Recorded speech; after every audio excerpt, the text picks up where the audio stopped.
Hello, my name is Emily Hulsey, student physical therapist. And I'm Victor Jelici, student physical therapist. We are currently first year students in PCOM Georgia's DPT program. Our abstract is talking about a muscle variant found in a cadaver during our clinical anatomy course. It was a routine dissection where we noticed that we had an abnormality that was not found in our textbook. What we found was a bilateral adductor muscle variant originating from the pubic ramus and inserting into the medial femur. After looking into further research, we found that this muscle variant is not commonly found and there is limited data on it. There is a published article from 2013 by Upashna describing the muscle variant with similar origins and insertion points, but not quite the same as our findings. There is also an abstract published from 1992 by Nakimura that found a similar variant to our findings. However, this variant was covered in a deep connective tissue originating from the obturator externus.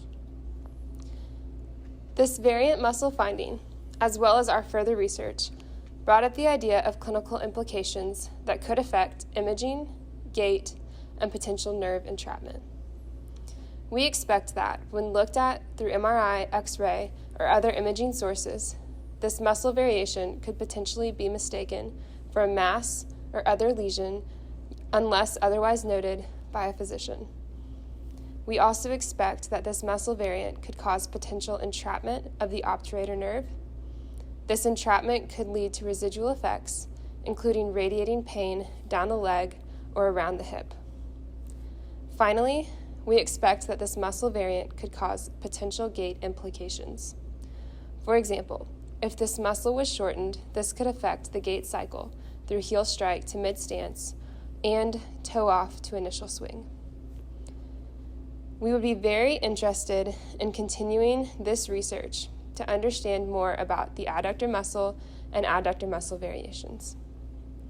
We would also like to see further research in these clinical implications of gait, imaging, and potential nerve entrapment. Looking at research findings similar to what we have found can help us understand more about the possible clinical implications that we have listed above.